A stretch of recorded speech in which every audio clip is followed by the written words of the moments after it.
There we go. We're recording.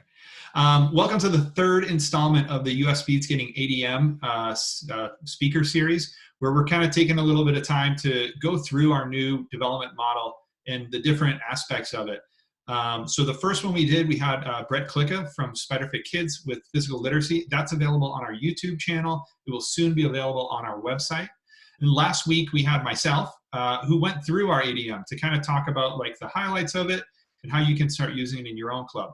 That video will be available later this week on the US Speed Skating website. But tonight we are being joined by Chris Snyder. He's the Director of Coaching Education for the US Olympic and Paralympic Committee. And he's also one of the kind of driving forces behind How to Coach Kids. If you guys haven't been to that website yet, howtocoachkids.org, check it out. This is seriously one of the most powerful tools that has come out for coaching in a very long time, especially if you have any interaction with kids. This is amazingly impactful. They've done an incredible job. And since I first started using it about a year and a half ago, I'm thinking, they've come out with so many more classes. You can get certifications through them. If you do get a certification through them, they're quick, which I'm sure Chris will talk about. Send it to myself or to Marion, and we'll give you continuing education credits for your coaching education as well. So with that, we're going to have Chris talk for about 45 minutes, and then we'll open it up to questions. Couple notes, please keep your microphone muted. If you have questions, throw them in the chat. I'll monitor the chat, and then we can kick them to Chris after. If the group stays relatively small like we're at right now, we can just open up the forum and have a discussion at the end. So with that, Chris Snyder, take it away, man. Hey, everybody. Hopefully you're having a wonderful Wednesday after work. So it's great to be with you all. As the other Chris said, I'm Chris Snyder, the Director of Coaching Education for the United States Olympic and Paralympic Committee. I've been in that role for 8 years. Before that, I worked for US Lacrosse, the governing body of lacrosse in Baltimore, Maryland, where I ran their coaching development programming. I've been a lifelong coach since I graduated school. So coaching, coming up on my 19th year of coaching lacrosse in some capacity. Spent quite a few years at college and then found my rhythm at high school. And I love the developmental stage of high school when you come in as a young ninth grader and think you know everything. And then hopefully we train and develop you so that you do know everything when you go and leave us on that side of things.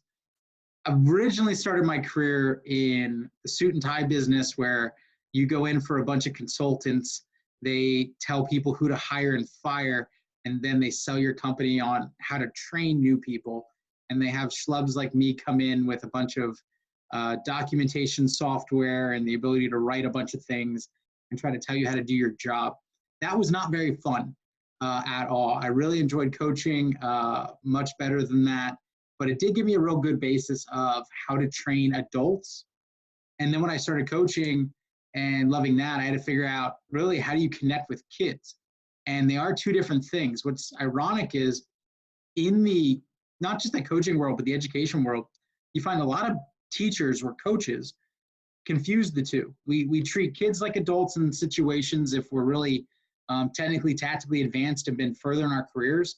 We forget to develop them and meet them at their level, or we'll treat adults like kids and almost hold them back in their development because everybody develops at a different rate and everybody's got a different story how they got to where they're at. What I've figured out is great coaching is meeting people where they're at and making sure as a teacher or a coach that you have the tools or get the tools to put them in a position to be successful. My first 3 years of coaching was at the college level. And I thought I knew absolutely everything in the world about my sport and about how to coach. I was dreadfully wrong. I was horrible. The program that I started with lost every single game. My daughter, who's chiming in right now, will hear this story the rest of her life about how bad we were. I'll be right back. I have to do some work. Okay, so what's really interesting when you figure out you're not a good coach, you need to figure out how to become a good one. And that's what kind of, I think, finding people who have resources and having resources will do for you is you're able to tap into others, pull it in, and then get that to your athlete. And that's what great coaching is. How to coach kids has been a combination of things that we were seeing at the Olympic level, we were seeing at the developmental level. Our partners at Nike were seeing this in a lot of different places, that there weren't a lot of resources out there of how to really get yourself onto the level of the children you're developing, but also in teaching old dogs new trick. I'm technically now an old dog. I turned 40 on Sunday, and I need to be taught new tricks as my daughter Penelope is running around. I'm going to coach her youth soccer program. I know nothing about soccer, and I haven't had to coach 4.5-year-olds ever. So I'm a product of, I need to find resources. Putting them all in one place was the idea of how to coach kids. It's also something that's not done in a manner where I can consume it quickly and I can get to the point. In reality, every single one of us has a full-time job in some part of life, whether taking care of kids, whether, it is coaching speed skating, whether it's other things. So we don't have a lot of time to waste finding resources. Our best idea, there she goes. The best idea is to have one place where you can go to find those resources. So let me tell you more about this and how it came to be. The reality of things is that inactivity in America in youth sports was shocking to us at the Olympic Committee. And in about 2014, we started to see so many kids dropping out of sports. And one of the things that was startling, and the statistics I have up here at the bottom, 26% of athletes were quitting sports at younger ages because of poor coaching. That was something that we did like most other major national organizing groups. We denied it, said that can't be true. And then we looked into the research.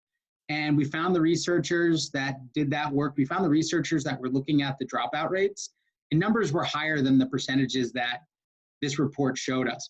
And what they meant by this was, with kids quitting sports because of poor coaching, it was flat out at the youth levels, that kids were not coming back the following year because the coach didn't know enough about the sport. The coach couldn't connect with them as an athlete or just as a child, or last, people were just lazy and weren't trying to offer a better product throughout the year. So parents allowed their kids to make other decisions with their time. You would lose kids dropping out because, like going to play instruments, picking up, acting classes, or literally, the vicious idea of playing video games instead. It was because, as adults, we were ruining the opportunity for kids. So we said, let's look at more of the research and figure out what to do. Well, again, the statistics I mentioned a minute ago, they were pretty staggering when you looked at different sports were having huge dropout rates between 2008 and 2013. Many of these have stabilized now in 2020, but they haven't gone back up. We're not getting more kids playing, we're just losing less kids. So that's really tough if you're in the business of sport. And even when we think about speed skating, we get a lot of athletes transferring in from motorsports. We get a lot of athletes from ice hockey and other sports. If they don't keep playing sports and being active, it's hard to transfer them in to other sports. So we need America to be healthy to attract children to play our sports.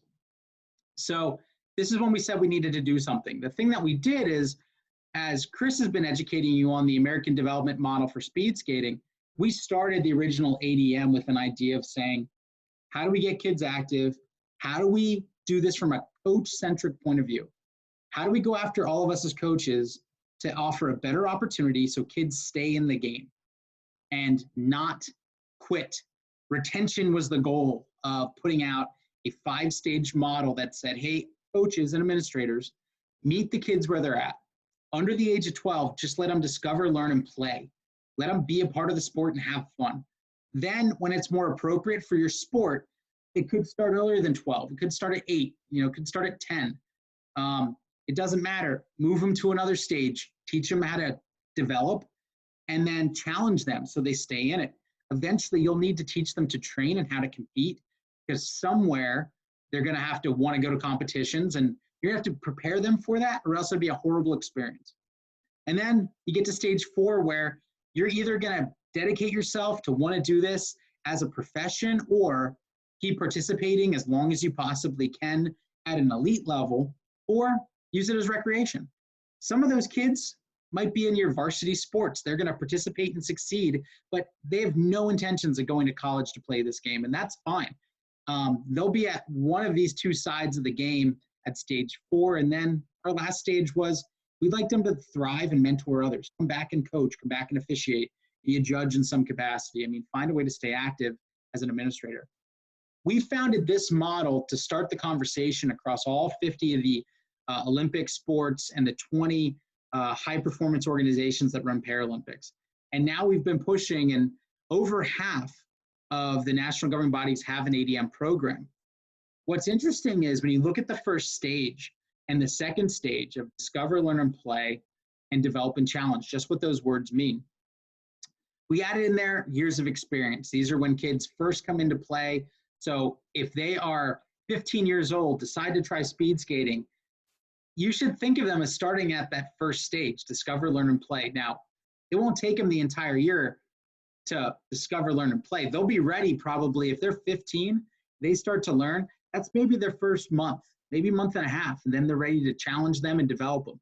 And they might get real quickly, within a year, up to stage 3, where you're teaching them how to train for speed skating and how to compete. I mean, that's why we put the year's experience in there, just to let you know, as an overall athlete, you know, somebody could quickly move up to stage 3, stage 4, and so forth. The real theme I'm trying to say here with these younger stages is we realized there was no resources out there to get coaches that have experience back down to that level to think and understand how those kids think. So when you have to develop them and retain them, you're armed with good material. On the other side, somewhere around 5 million volunteer coaches are in the US that are not members of national governing bodies. So volunteer moms and dads that coach most of our young athletes when they first start sports, they don't have a member of the national governing body. They don't go get training. They don't know where to look to find information on how to not screw it up. And majority of them probably played sports in some capacity. So by saying I played sports, I can figure out how to coach you soccer. I can sit there and think I'm going to be good at what I do. In reality, I'm going to suck at you soccer coaching of that little one who was in here a minute ago if I don't get some help and learn how to think at her level to make it fun for her. So that's where this whole how to coach kids journey started, saying we need to do something to impact those first couple stages of our ADM, give people resources. And we partnered with Nike, their Made to Play department, and the Aspen Institute, which is an organization that runs Project Play. So those were the players, the Olympic Committee and those two that said, let's build a platform so parents could come here, get information, and the biggest thing, can you get some type of quick training that hits the highlights? Can it not take an hour and a half? Because most of us don't have that amount of time to plan. And if I'm an existing coach with experience, how do I get you in? How do I tell you exactly what you need so you can get out quickly? And then if I need to come back and find more materials, I need to be able to get there quickly and find materials. So that's what we decided to do. We built an online training course called How to Coach Kids. If you go to howtocoachkids.org, you can quickly click the button. You can also download it in the App Store. It works on all mobile devices, and you can take the courses right in the app. They're free. Everything is free. The How to Coach Kids main course takes 20 minutes. No more than 20 minutes, and at the end, there's a certificate.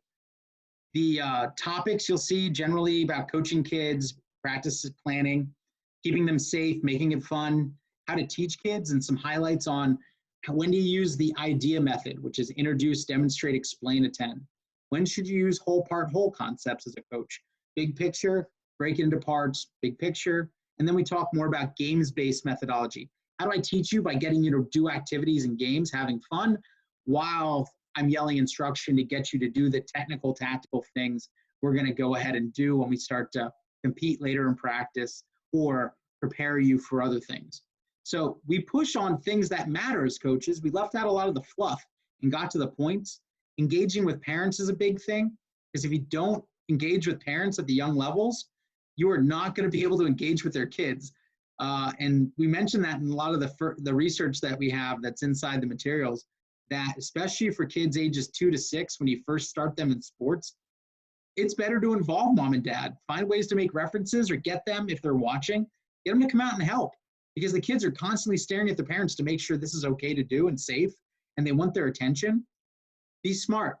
You have to engage with parents in order to be successful. So the research shows it. I hate engaging with parents at the high school and the college level. They're always trying to get me to give their kid more playing time. I have to quickly learn when I go to coach a 5-year-old that I need to flip my mentality. That's a good thing. So that's why it's in there. And then last is just how to get the most out of the game and the experience. So those are some topic areas. We make it pretty interactive. We make your 20 minutes worth your time. So again, the bullet points are in there. They definitely get to the point quickly and help you as a coach just stay engaged and knock out the course, but leave with some resources that are helpful. Then you can go to the website, and on the website, you can quickly click on a bunch of areas to get sports-specific resources, as you see on the right-hand side. Audience-specific resources are in there, so you could say, hey, I coach this age group, give me some stuff for them. Or I have an athlete with ADHD. Where do I go to get some more info on how to deal with them?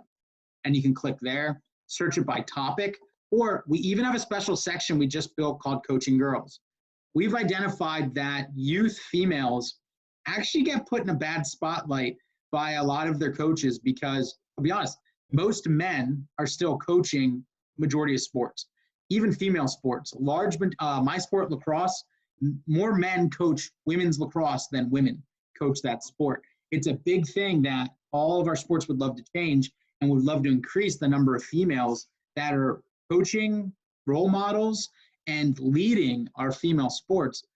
But the reality is, with having a lot of men coaching females, guys, I did it. I coached college women's lacrosse for 2 years. My mentor, who was the women's head coach, she taught me, Chris, there's stuff that you are assuming our athletes cannot do. You don't know it, but you really are by how you're designing practice planning.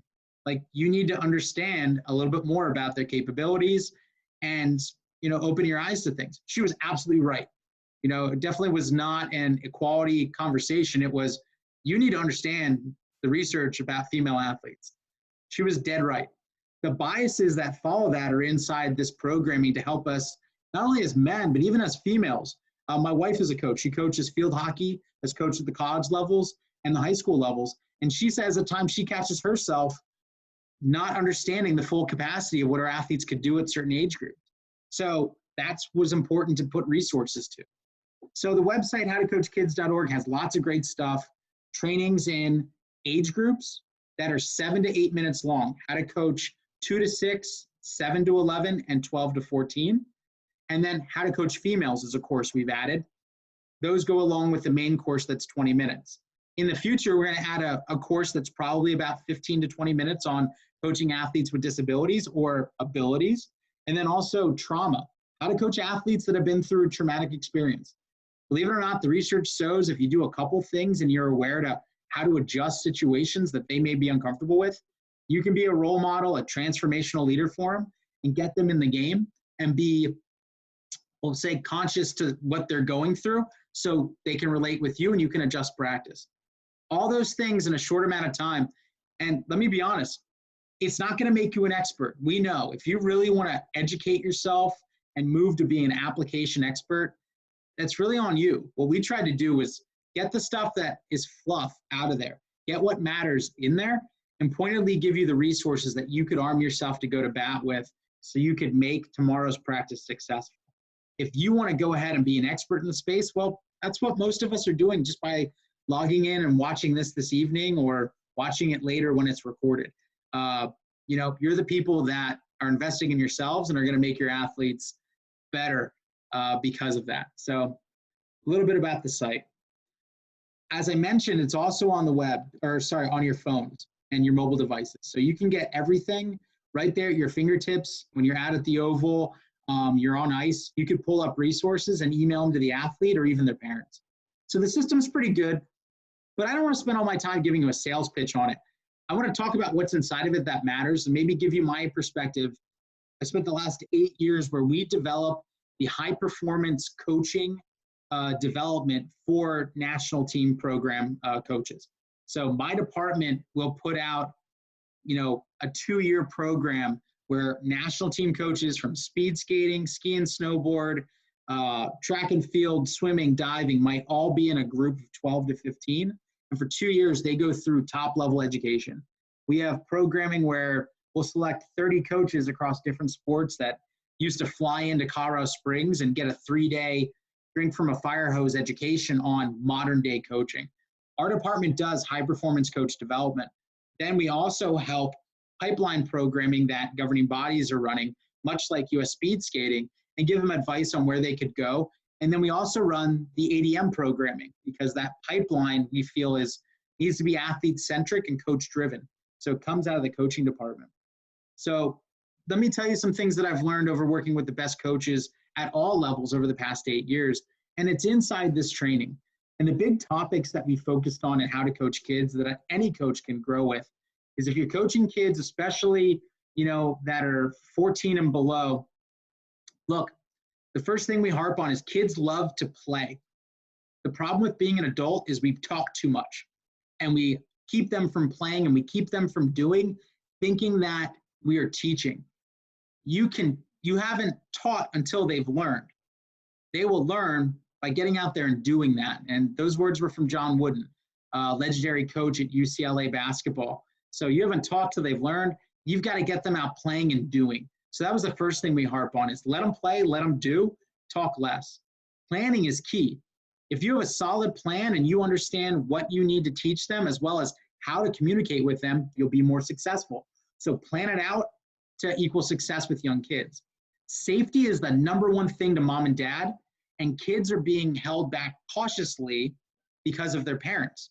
If you make safety a priority and can communicate that to mom and dad as well as the athlete, they'll go, no problem. They'll do whatever you say if you make it safe and you make sure that you've set up those parameters. Fun teaching, that's the next thing, okay? You need to make sure that fun's a priority at all age levels. And this goes all the way up to if you're coaching master's level and you've got a 50-year-old male, a 40-year-old female learning to speed skate. They want to have fun. Getting yelled at is not fun. Even our Olympic athletes will tell you, like, the authoritative style of coaching of yelling at me doesn't go really well with a lot of our modern day athletes. Fun though for them is having a training plan, making sure we have goals set for every practice, making sure I have the whole athlete development wrapped around me, mental, physical, emotional, as well as technical, tactical. So delivering a good plan is fun for them, but you got to have good teachers. At the end of the day, the coach is a teacher, is there to lead. It's not a yeller, as well as it's not a travel agent. So your job is to teach them and find ways to advance them. And we forget that at times. And the last thing, specifically to coaching kids, your role is to be an edutainer. If you're not fun to be around and you're not entertaining them while teaching them, they're probably not going to come back. They'll find a different coach or a different sport to play. That's tough for a lot of us. That I got started in the sport of lacrosse in coaching because I loved the game. And I was like, I want to teach lacrosse to the next generation. What I had to figure out in order to stay in and be a coach as long as I have, it's not about the game. I love teaching young athletes and helping them develop. The game doesn't matter to me anymore. That's how I've switched my mentality. That's how I've stayed in the game. I'm an edutainer. I'm here to make loving learning super fun. And no matter what I teach, if I do it, kids will come back. If you do that, the research is there. It shows kids are going to want to come back. And that's what we teach in How to Coach Kids. So those are some highlights from the course. Some science behind it is a lot of this stuff that we're really trying to push on you in the trainings comes from both ADM concepts, general coach training, but also on the right-hand side, this is the concept of windows of trainability. So this is some science that's out there that a lot of people use in periodization that says, what should we teach athletes when? Around the physical side as well as skill development. And if you're new to seeing these graphs and the concept of windows of trainability, what it means is, well, females develop slightly faster than males. Okay, by about a year or two. Okay, general science.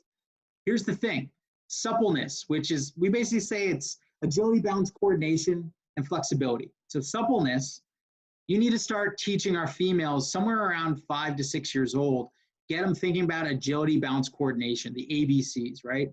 But they go after speed pretty quickly right there. And they'll get into skill development. And look, strength is something that they definitely can focus on 12 to 14 to 15. It's not something you need to do early in life, okay? Stamina is something that kicks in for them around 10. But if you start to look down below, for boys, really stamina doesn't kick in till around 13 in those windows of opportunity for maximum training opportunity. For boys, they go suppleness to speed 1. Skills is a big thing here, and their optimal time to develop skills on the male side goes till about ages 12 and 13. For girls, that window shuts about a year or two earlier. Why we looked at this stuff is because in these courses, again, we're trying to cut out the fluff, get to what matters. We wanted to try to really tell coaches at these different age groups, you should think about focusing on a couple of these things that will actually make them better. And it's not about everybody gets a hug and a high five and an ice cream sandwich. Stage 2 in our research on ADM and long-term athlete development shows kids don't want, everybody gets a hug and a high five. They want to be challenged. They want to develop. And if you're not teaching them how to train and compete, they will leave and go find it somewhere else. So you got to match the two. It's got to be super fun, engaging, but you got to keep them developing. That's what you do as a coach / teacher. So these windows of trainability just arm you with some ideas of when we should be teaching what, and we transferred that into the themes of each of these age-specific courses I'll show you. The number one thing was, hey, you got to understand the age group. So if you're coaching 2 to 6 year olds, they think differently than 7 to 11, who think differently than 12 to 14. And yes, you will have kids who develop early and develop late. You as a coach will have to adjust to try to figure out how to work with them and, transfer information, how they learn. But at the end of the day, that's your job, is to figure out how to work with that age group, not make the age group figure out how to work with you. 2 is what matters at this stage. You have to, in each of these courses, focus on a couple of things that matter to help you when you're teaching your technical tactical, when you're pushing them and developing them the right way. So focus on what they can actually mentally handle and what's going to help their bodies develop. Give them a couple of tips and focus areas, but then last thing is we literally spelled out some ideas of how to keep it fun. And, it's not to insult anyone's intelligence, but my 5-year-old has fun different than 15-year-olds. And you need to just keep that in mind, especially when you have different age athletes coming in for training on the ice. You'll need to adjust what you're doing to meet them at their middle ground. So those windows of trainability helped us do this. And I summarized kind of the themes that you'd find in each of these age modules. And again, the modules take 7 minutes each. So the course we have for 2 to 6 year old, we push you to understand them. Then we talk a lot about movement and preparation of skills, how to stay focused on getting them the movement skills they need, get ready. We give you a couple of tips and tricks on movement and being organized at this level. And then we describe, this is what 2 to 6 year olds really find fun based off of child development research and surveys. Then we go to ages 7, 11. And again, we'd say, understand that age grouping. Here is where development is super important, especially getting focused on skill development, because here's where you really need to tap into agility, balance, coordination, and other physical skills. But also, this is where a lot of their technical, tactical skills can be learned faster. Ice hockey got super into this research, and they started eliminating contact, like physical contact in the game under the age of 14, and even pushing it down to saying you shouldn't have major contact under 12, because the windows where they can teach ice hockey stick handling skills are prime between the ages of 8 and 10. If you're scared of getting hit, you will not focus on stick handling. So they got rid of hitting until you get closer to 14 to allow their athletes to get better developing skills in that window of trainability. So our 7 to 11 course, we push you on thinking about skill development and focusing heavy, and then again, focusing on fun. And just a last piece of information, ice hockey has been using that for almost 10 years.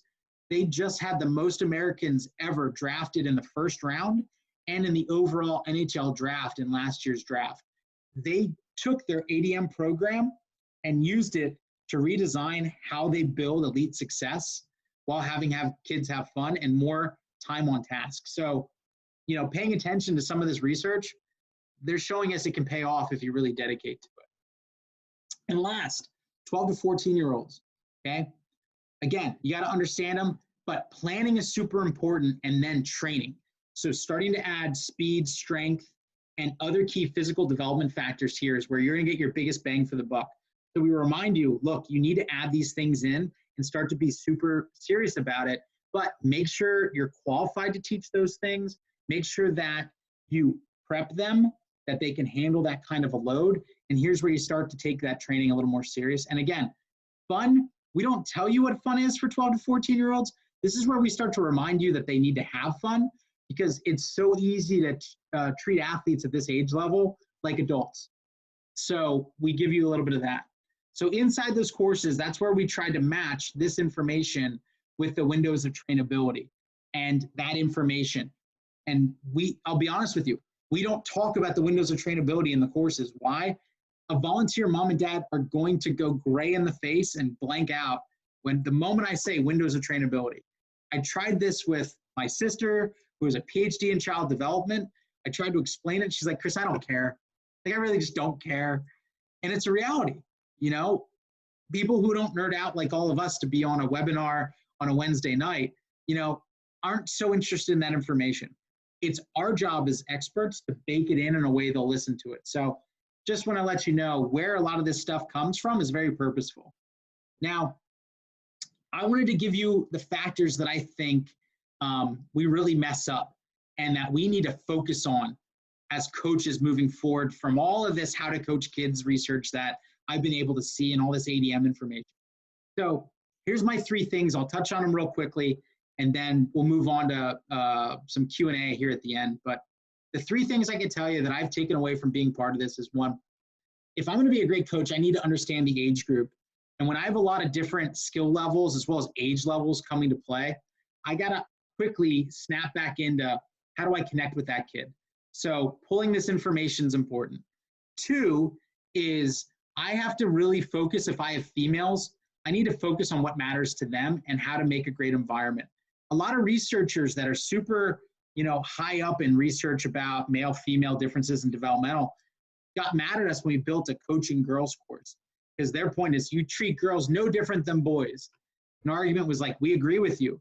The problem is we have a lot of bias that's baked into, coaches like myself who just assumed I was great and I wasn't taking into consideration my bias that I naturally put that my female athletes can't handle the load that I put on my male athletes. Yeah, there's scientifically, yes, they may not be able to handle the strength and conditioning load that I have, but when you look at their body, anyway, you look at the science of it, they can handle the load. They can actually handle a hell of a lot more stress and pressure than men can. I've seen that, firsthand with my wife having 2 children.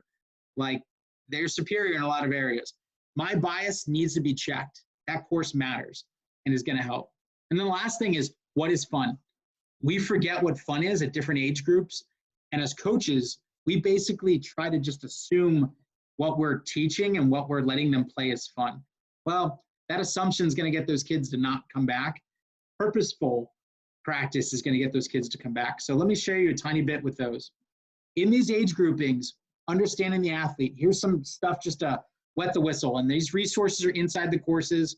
But first, when you've got a young kid, 4, 5, 6 years old, it's all about them. They don't get the team concept. They need to explore it. My 4-year-old tells me, Dad, just let me do it. And I remember, oh, that's right. You need to just do it yourself. And you just want to play around with this and try to figure it out. Next is they have no concept of time at all. And they think anything they do is amazing because their grandparents, myself, my wife, we kiss their butt if they do anything good. And we're so excited that they go to bed on time. So they think they're awesome. And so don't rip them down and don't tell them other kids are better than them. Last thing is if they cannot see something, they can't do it. Remember, they're a blank slate. So I have to demonstrate or get someone to demo what's being done for them to really get it. I can't explain it. I screw that up all the time with my 4-year-old. Is I try to explain it to her. If I just show her, she gets it quickly and can try it. So those are things that if I'm going to go and coach youth soccer or have a new athlete coming to learn to skate, I might want to quickly read over that. Next, if I've got kids between 7 and 11, the research shows this is when they really start to learn things in smaller groups. Don't put them in giant groups of 20. They can get them in groups of 5 to 8. They hit their prime. They can start to figure out teamwork. Cause and effect starts to make sense. So they'll get the idea that if they talk while you're talking, that's why they got benched. At 6 or even 5, they won't get the idea that you made them mad or they were doing something rude by talking over you. But at 7 to 11, you can hold them accountable. They get cause and effect. They start to understand time, and now's a good chance between 7 and 11 to start to put time pressures on them. Can you get this done in 30 seconds? Could you get 10 reps done here in this amount of time? They'll start to get that. The big thing here is they'll get concepts of how stuff works on a limited basis. They can start to see a little bit bigger picture, but they're not yet ready to be held accountable to seeing how the whole system works. We see a lot of youth tennis players that are studs, super awesome, pushed into young athlete tournaments that don't get the idea about if I get points here, it qualifies me up here. So they end up with crazy parent syndrome. Mom and dad being nuts and taking them everywhere to get these points, and the kids just burn out and die because they can't get the big concept that you're preparing me to be an elite athlete, and they eventually just get over it, right? So take it slower. Explain things to them. They'll get it on a little bit limited basis, but you need to constantly come back to the bigger picture to reinforce it to help them see it. And last is, this is where they start to figure out who's faster. And they also, their emotions, their feelings start to get hurt if they're not performing as well. This is where you need to tell them why and give them things to work on at this age level, okay? Younger, don't waste your time. It's about being an edutainer. 7 to 11, this is where you really help them develop. Then 12 to 14, understanding the kids. This is really where teamwork, they understand urgency. They're fine with being challenged to develop on their own. They'll start to get complex ideas. But I said this before, as adults, we start to treat kids that are 12 to 14 in 7th, 8th, and 9th grade. We start to treat them like an adult, like you should know better by now. They're still kids. It's our job to keep it fun and teach and train them in these concepts so they can be more successful for life. So 12 and 14 is where you need to really figure out what stage of development they're in and what load they can handle, and then start to challenge them. So that's one thing. Quick tips, how to make it good. Making it fun, okay, another thing we forget. So for the little kids, I'll just highlight 2 of these. 1, it's okay to involve mom and dad. If they're on the sidelines, talk to mom and dad, like let them skate over to their parents and see how things are going and check in. Or have mom and dad come out there and be the person that they're going to sprint to touch their hand, okay? The next thing is you got to make room for free play. If you don't have a bunch of tricks up your sleeve of games they could play, they're going to get bored quickly. And also, you might need to let them go play a game so you can work with one kid whose shoelace broke or something else. The one thing I left in here is remember, if they can't see it, they can't do it. So fun is stuff they can see and then they can do. For ages 7 to 11, this is where the thing I'll emphasize is right in the middle. No laps, no lines, no lectures. Don't punish these kids a ton. They're still learning, but also they need to move.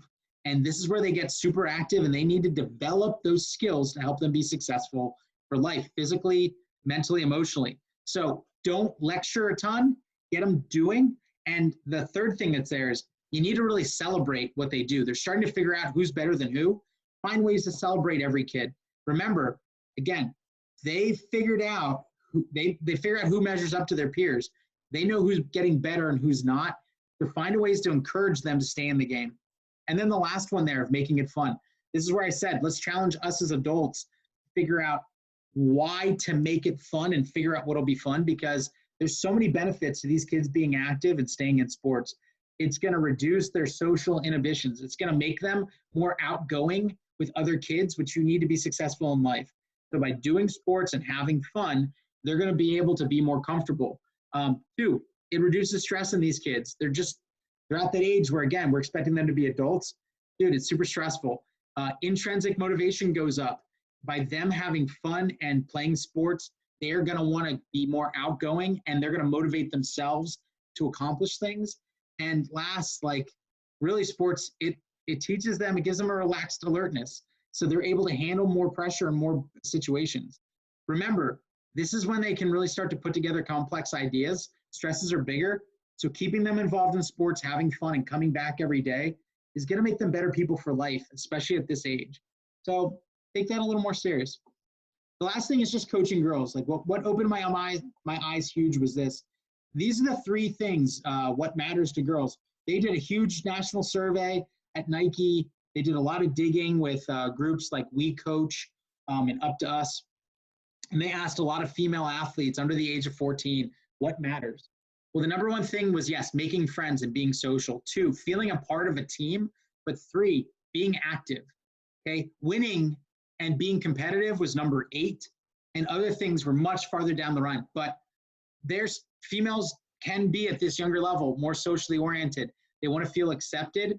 They want to be involved, and they want to be active. Lecturing them is not going to keep them in the game. And finding coaches who make it super fun and make this a culture of they're going to retain the athletes. The things that I want you to consider that are taught in the course are: 1, what does an inclusive culture really look like? And that's very important, that it's all about the entire team. 2, team culture matters. So life lessons, remember, our females, they develop, mentally and emotionally faster than males. So they clue into being a part and accepted quicker. So team culture will matter, and you need to make that a part of it, because they tend to be creative faster. They learn a lot more. They're more advanced in a lot of different things. We need to meet them where they're at and make the team important. But the last is, I mentioned this before, you just got to check your bias at the door. Male or female coach, doesn't matter. Going in, looking at some of these things are going to help you when you have a young female athlete to make sure you're setting them up for success. So again, I hope I'm just, exciting you a little bit about, there's some good information that can make you an even better way to connect with your athletes. The last thing is, yes, in the Coaching Girls course, they do break out recommendations of girls from ages 5 to 7, 8 to 11, and 12 to 14, what to just keep in mind.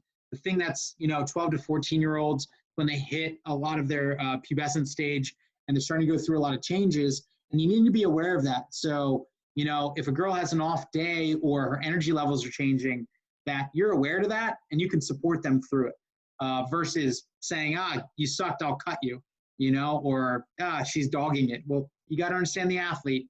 So coaches, this is where this Coaching Girls course actually can help a lot of people, especially, if you suggest this to other young coaches who are just starting out, and we normally put a lot of young coaches with lower age levels, this is stuff that'll help them be successful with just people and in life.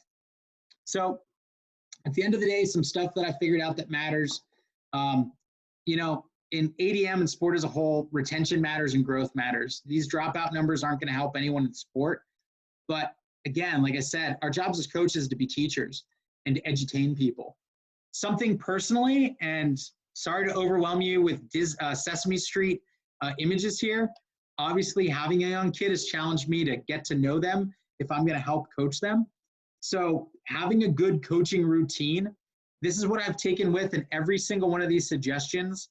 There's actually a Sesame Street YouTube song that goes with them. So this is how lame I am as a dad, that I know more about Sesame Street songs than I know about the modern top 40. But here's my good coaching kid routines for you. Okay. First thing, there's a song by One Direction called What Makes You Useful. Okay. I'm going to tell you, what makes you useful with kids when you're coaching them is the fact that you realize it's about the kids and you need to get down to their level and understand them. If you can get down and quickly remind yourself before you get on the ice what matters to a 6-year-old, what matters to an 8-year-old, what matters to the 14-year-old that you have in a session, automatically you're going to connect with the athletes. They're going to love you more. The second tip I have for you is a goofy song by a guy named Andy Grammer. He sings about when you're going to play today, you got to plan the play and play the plan. You can't wing it with young kids if you want to be their rock star coach. Remind yourself of how to work with them, what's fun, what matters, and plan your practice. And if you plan your practice, add a game in, maybe make sure that you're adding some team culture stuff, a couple of fun, routines that you teach, whether it's a team cheer, some type of camaraderie, switching up partners so they all get to interact with one another. That matters. So you gotta plan the play and play the plan that you have to make these kids be successful. And then the last one, there's 2 songs, okay? One by Maren Morris, who's a country singer, and the other one, The Power of Yet by Janelle Monáe, okay? So Oops, Whoops, Wait, Aha, as well as Power of Yet. Both songs are all about, dude, the kids are gonna screw up. Your job is to teach them, and they haven't learned until you've taught, and you haven't taught until they've learned. So don't get upset as the kids don't get it. They either may not be there mentally yet, or they may not be there physically, but that's your job. Your job is to coach them and teach them how to get it right. And it's also to teach them that it's okay. You'll eventually have that aha moment when it clicks. Be a good edutainer, keep them in the game. They'll eventually get it. And just keep telling them, it's the power of yet. You just haven't gotten it yet. But the moment you do, you're going to be on to greatness. So if anyone wants my slides when I'm done, I've hyperlinked to every one of these goofy songs, so you could use them. Just in closing, some resources that have made me better in coaching overall. There's planning. If you want to do better planning, Dr. Wade Gilbert has a book called Coaching Better Every Season. It's a home run. Cueing, the language you use to get people to actually do things at all age levels. Nick Winkelman's new book is The Language of Coaching. It's a thick book, but it's awesome. It'll teach you how to say the right thing at the right time. There's lots of research on generations, how to coach kids or how to work with athletes at different generational ages. So there's the millennials, then there's going to be Gen Z. There's also Gen Y, it's called at times. There's now Gen Alpha. My daughter's Gen Alpha, meaning that, we worship the ground they walk on. So we're all in trouble when she hits about 9 or 10, because they're all going to think that they're God's gift. So check out some generational info. That inspired a lot of what we do with How to Coach Kids. Brett Klicka's 60 Ways to Play. I know you guys have had him on. He's a rock star. And then my last thing I'll just say is, look, if you want to be great with coaching kids, you got to build a network of people who know all about them. So get a teacher, get a child psychologist, get a good friend, get a mother, get a father of 5. They're going to give you a lot of advice as a coach that matters and will help you be successful with young kids. So those are just some resources that I think will make you an amazing coach for kids. And thanks so much for your time. So yeah, Chris, we can open it up. Thanks for letting me ramble. I apologize for my 5 or 4-year-old interrupting the first part, but it's not a talk about kids if you don't have one running through the house yelling. So exactly, that's why we're all here. If you get upset at a child running through the background of this, you're probably on the wrong webinar. So absolutely no problem on that. I'm surprised that my children didn't do the same. So Snyder, thanks so much, man. I absolutely loved it. Kind of one question that I put up in the chat myself was, I'm interested to know how many of you have taken the course. I got a couple answers that people haven't yet, but to answer, Mikey asked the question, do you have to be a USS member to take the classes for free? Absolutely not. This is open to everyone. Like Chris said, how many coaches don't fall under an NGB umbrella? 5 million. Yeah, this was designed for everyone, and it's an incredible tool, absolutely incredible tool. One of the things, a couple of things that I want to touch on quick is the fact that in the talk that I gave 2 weeks ago, for those of you who are on that, or those of you who are watching it now, you'll see a lot of similarities in a lot of what we talked about, and the fact that keeping it fun was mentioned so many times in my talk, and Chris mentioned it so many times in this talk. It's absolutely critical. But we're in a little bit of a different sport. We're in a tough situation. We're not a traditional Big 5 sport, or even expanding collegiate sport. We're in a sport where we don't have the luxury of just having 4 and 5-year-olds on the ice all together at once. we're coaching 7-year-olds and 70-year-olds on the same exact session. We have to be really, really versatile with how we incorporate these things. We have a lot of challenges in our sport that aren't faced by other sports. And that's one thing through all of the training in education I've done on ADM. I try to draw similarities between us and lots of sports, but we're very unique in how we operate. So I'm interested to kind of hear from you guys of how do you manage that? How do you find ways to keep it fun for the young kids, keep it serious and fun so you can get the appropriate training for your kind of developing and emerging elite athletes? And then how do you keep your masters athletes, if you have that diverse group, how do you keep everyone engaged the whole time? So I don't know if anyone's got thoughts on that. Feel free to unmute yourself. But I know that's a challenge for everyone. And like Chris said, building a network is important. So this is a good opportunity for you guys to share ideas on things like that. Anyone? All good. If you do have a thought, chime in and say something. Marion, I see you're up.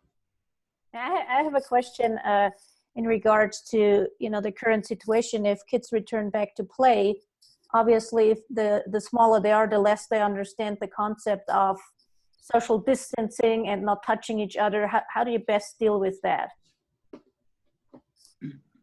Yeah, I could chime in, Marion, and throw my thoughts on that one. The biggest thing there is to engage parents, we're finding out, of letting them know, hey, here's what we're going after. We're going to do our best to do these things, but please understand that in how we're doing the sport, kids are going to get close to each other, but we're going to constantly be monitoring that. But let us know, open line of discussion. If you see something that, went on that day or we could do better, open dialogue on how we could get better. I found, and we've heard reports, sports that have opened that door to mom and dad being able to help and say, hey, I saw a couple times that this happened.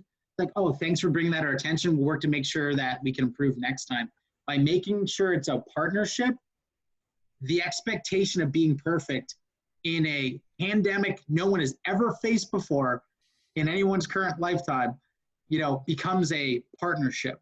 So that's one way to do it. The other way I've seen successfully, just to give you a specific, is literally a lot of coaches have been taking 6-foot poles, wooden poles out with them, finding ways to cut pieces of string. So when the kids are racing or kids are doing other activities, they can each hold an end and try to keep it, as far apart as they could. Cones and having an internal, an inside one and an outside one, and kids staying in lanes have been really successful. And then the last thing that we found with things is just knowing what your state recommendation is around this stuff. Because when you go from the state of Pennsylvania to the state of Colorado, one of them is requiring masks all the time. And another one, if you look at some of their return to sports information from the state, the kids don't have to wear a mask, but the coach does. So knowing what's being recommended in your area, sharing that with parents, and then saying this is how we're going to do practice seems to be a way to, do your best in these situations. That's what we've seen. Awesome. Thanks, Chris. Hey, one question that we got was, would it be appropriate for parents to take these classes as well? And I know your answer, so go ahead with it. Yes, but yes, and why it's appropriate for parents to take these classes is because I would even say this. If you lead parents from saying, hey, parents, I'd love to see you guys take this class. We use this as research information to help us work better with your kids. But tell them, this will help you connect better with your kids when you're playing in the backyard and encouraging them to try to do our sport or develop. If you can set it up of, hey, mom, dad, you can help your kid be more successful. If you can use some of these tactics as well when you're helping them at home with their technique, when you're getting out and going for a run as they skate on rollerblades next to you, or when you guys go out to just a skating session on your own, if you could use some of these tactics, we're all on the same page. If you cue it up that way, it seems to work with a lot, especially the millennial age parents. Because and any parent, I used to be the jerk that said, I don't need kids. I have 57 on my lacrosse program. Now I have 2, and I understand why parents are crazy. Like, like they're awesome, like you love your kids. Anyone who tells me, Chris, this will make your kids successful, I'm going to do it. Like, I'm a sucker. We all are. So make them all suckers. Say, hey, parents, here's a tool that could help them develop at home and have more fun. They'll take it, and I bet you they'll learn a thing or two, as well as they'll cut you some slack, when you're out there trying to figure out how that 7 and 70-year-old go around the rink at the same time and work together. So, yeah. Yeah, and I'll add this. I think parents really get a bad rap from coaches and people, administrators in sports, like, oh, dealing with the parents is the worst part of it. As a parent, and Chris, I was dying when you were talking about turning 40 and coaching, being in coaching as long as you are, and coaching your 40-year-old daughter's soccer. I just turned 40. I've been in the coaching for a long time, and I'm coaching my son's 4-year-old soccer starting next week. So, and I'm horrified of it. But I think from the parent, looking at it from myself, from the parent standpoint, like, knowledge is power. Communication is really important. To suggest that your parents take these classes would be so powerful for you. Just like Chris said, it will help you so much so they can understand the why behind what you're doing. So that's really, really critical. So yeah, I would highly encourage it, because I think through that education, you're going to start developing a group of parents that are great to work with. You understand the moves that you're making and why you're doing what you're doing. So I think it's really, really important. And Melissa, it was an awesome, awesome question. Really, really good stuff. The other thing, we got a couple of minutes that I wanted to talk about that I love that you said, Chris, is also something that parallels what we talked about 2 weeks ago, was like celebrating everyone. And we were talking about celebrating effort in our ADM, and how at the younger ages, it's really important to celebrate effort.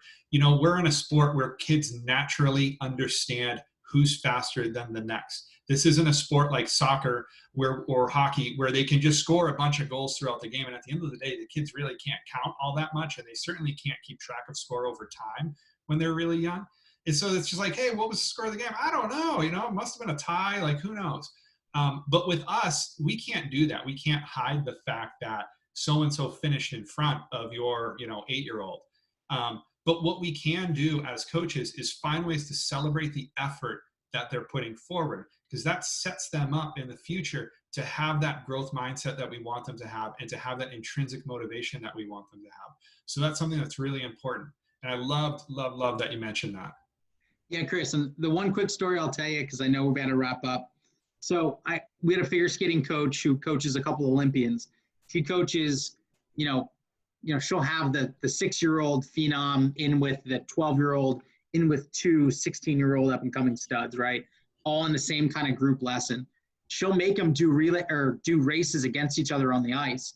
What she encourages and celebrates is your effort. And she uses the whole concept of, you just haven't caught them yet, similar to that song I showed you. And what she says is she does this throughout the entire year, constantly having the young kids race, because they're all just trying to catch that kid who's a little bit older.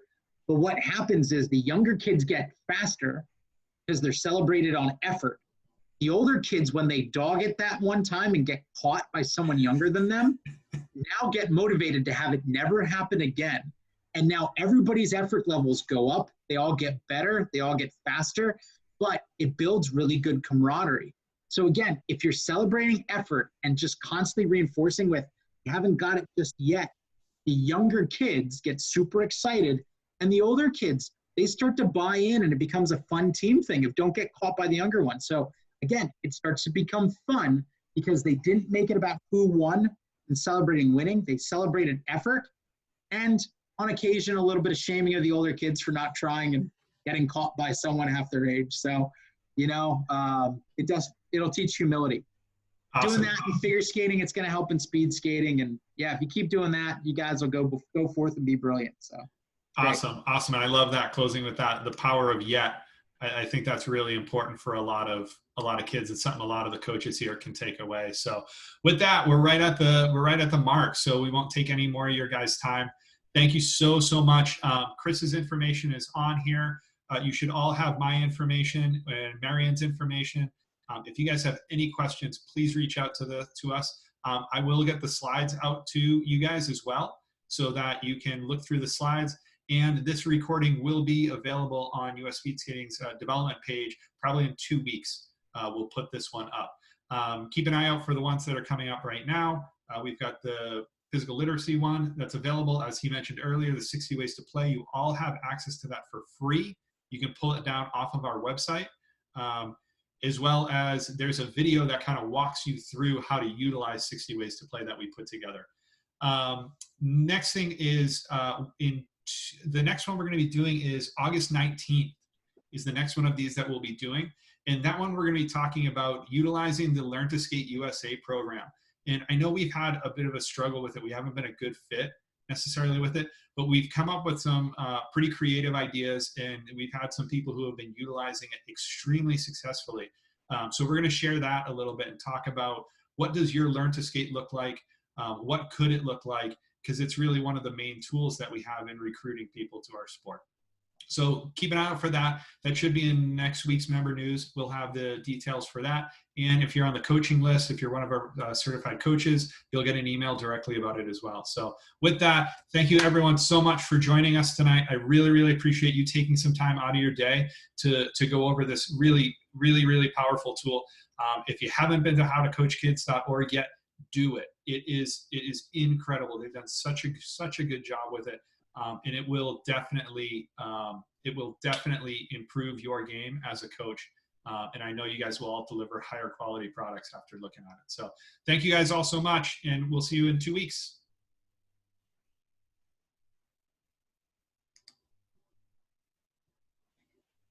Thanks, Chris. And Chris. Yeah. Thanks, Chris. Marion. Appreciate it. Yes, thanks, Chris, and good luck with little kid soccer as well. I know, man, it's wild. But I tell you, I was like super nervous. I'm reading through like all the rules and everything, and I'm going through like my 60 ways to play stuff and my powerful playground. Like, what can I do that's socially distancing, but like, you know, have fun. And it took me like 20 minutes to write the first email to like the parents of the kids I'm coaching. So I'm super amped up for it. The number one thing that saved me this week was when the coaching director for the club emailed me and said, like, because I asked him for all the materials, like, could you give me everything you have? He goes, hey, I'm just going to be honest with you. At their age group, they can barely do any of the things we need in soccer. Your job is just to make sure they have a lot of fun and laugh a lot. And I was like, thank you for bringing my stress levels like to normal. Yeah. Now, please send me your practice plans because I'm going to critique the shit out of them. So. Well, that's maybe a little bit better than my town because I don't think they're quite as understanding of that. But I've sent them the How to Coach Kids stuff. I've sent the director, and I've talked with our director quite a bit and gotten her on some Project Play webinars that we were having at the beginning of the quarantine and whatnot. So that's great. It's been good, but honestly, the one thing that I was going to do a ton of and that I'm a huge fan of with kids this age is just the sensory prep, like touch your knees, touch your feet. Where's the inside of your foot? Where's the outside of your foot? You know, just starting to prep them for what they're going to have coming down. And then just like letting them, how hard can you kick a ball? You know, just wail on the thing. So that's awesome, man. I'll have to touch base once the season's over. Let me know how it goes. Yeah, I'll let you know. I'm trying to pull, I've literally been asking everybody I know. And like, I have an email into Zach Crawford at US Soccer saying, dude, you have to have 3 or 4 really good ideas like piñatas and other stuff. Like, I want you to ask everyone you know, like, to help me not look stupid. So if I get some good stuff, man, I'll forward it over to you. Share it. I was thinking about Zach too, because he's awesome. I've heard him talk a couple times, and he's really, really good. But that's really funny that you reached out to him. Yeah, let me know what you get for resources. Word. Hey, Chris, I wanted to share one thing I heard at a seminar a while back, which kind of fits to, you know, you treat girls maybe differently than guys. And it said, girls bond to fight and boys fight to bond. And I'm like, you know, it took me a while till I got it, but it's, you know, they explained it. They said, well, you know, if you go to a slumber party with a bunch of girls and you go out the next day and play a volleyball game, they all want to win all of a sudden, right? Because they've spent time together. Where the guys, you know, they probably get to decide the hacking order first before they want to go out and win together. So I thought that was a really good one too, on how just the thinking is differently, and maybe the motivation when they get involved in sports is differently. My mentor coach, Barb Waltman, in college lacrosse, used to say to me, girls bond to battle and boys battle to bond. Yep. And that's how she used it to get me to realize I was like fucking up. And so you saying that, Marion, just like, dude, it's so true. And like the problem I see, especially when I see like we have so many male coaches, like even if I showed you the numbers of the Olympic teams, it's just, it's putrid. Like it's atrocious. Like it's embarrassing. But at the same time, when you ask the athletes, I mean, what sucks for them is just the fact that, yeah, like we make a lot of assumptions about shit, where our female athletics in the U.S. are stronger than a lot of other countries because of Title IX and other reasons. But we'd be so much better if like we all got our shit together and, really, empower people to learn more about it. That's a big thing for me, having two young daughters, a 4-year-old and a 1-year-old. It's like, how do I not fuck this up as a guy? So I'm glad there's some research out there and that terms like that have stuck around, man, because it's so true. Absolutely true. That's awesome. Yeah. Speed skating, I feel like we encounter a lot of times, you have a group of girls, and then when they are like 13, 14, 15, some of them decide that, going out is maybe getting more interesting and hanging out with friends. All of a sudden you have, 2 or 3 quitting, and then the other 2 who are left, they probably quit too because all their friends are gone now. So for them, I feel like that friendship bond is a lot more meaningful or important than maybe the guys. The guys, they're like the 2 friends quit. Oh, well, fine, they're doing something else. I'll see them in the afternoon. It's good enough. Yeah, no. And I mean, that's why seriously, it's a smart retention tool. Soccer screwed up. Like they lost 1 million players when they switched the age cutoffs. They switched it from like September to the calendar year. They lost 1 million players because a kid's saying, I can't play with my friends. Like, you literally are breaking our team up. Fine, none of us are going to play soccer. We're going to go play another sport. They lost 1 million players, and a large number were females. Because when you break up that group of, again, like your friends, we're going to do something else. It's a smart retention tool. If we can make, especially on the female side, our young females, we can get them into relays, get them into team stuff, give them a name, like matching, like, gear. It matters to them, and the team culture is a big deal. And if you empower them, they'll carry it forward. So naming a lot of young girls captain and stuff like that and leadership stuff is good for clubs, and that's where kids keep paying their dues and, keep a lot of us schlubs employed by buying memberships. So, I mean, it's not a bad retention tool. Hey, and Marion's starting Friday, Marion's running our 2nd annual all-girls camp that we're running virtually this year. But yeah, it's pretty sweet. That's awesome. Yeah, no, best of luck with that, Marion. And yeah, I'll dig into, we're looking to do more on that side of things in the future. Because my God, if our country would ever get that stuff right, It was interesting. Like last year, we did it the first year, and it was small. We had like 8 skaters or something sign up, but Brittany was there in Minnesota for the whole camp, and she came home and she's like, you know what? I think the camp motivated me more than the girls. So she herself got like so much out of it, that just for like having a female camp, which I don't know if she's never done that before. Obviously, she played basketball, which it's all female teams.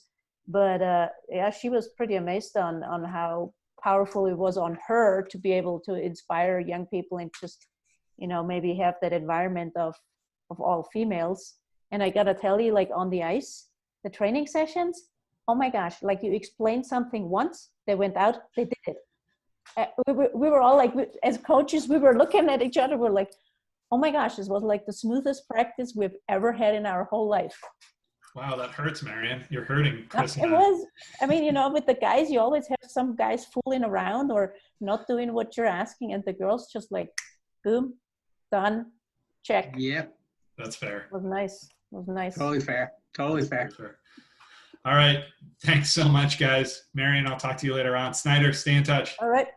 See ya. Thanks. Cheers. Peace.